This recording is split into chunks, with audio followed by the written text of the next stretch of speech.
Die Kopfschmerzen. Das Thermometer. Die Konsultation. Der Arzt. Die Patientin. Der Unfall. Die Wunde. Der Stich. Die Brandwunde. Der Puls. Die Bandage. Die Salbe. Die Schmerztabletten. Die Klinik. Die Spritze.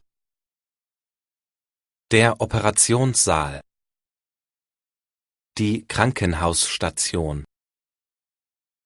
Die Operation. Die Krankenschwester. Der Rollstuhl. Der Facharzt.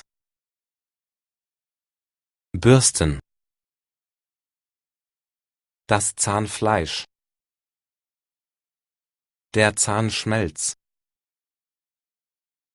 Die Karies. Das Auge.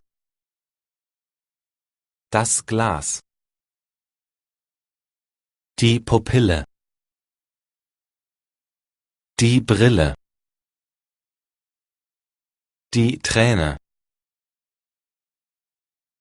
Der Stress. Die Matte.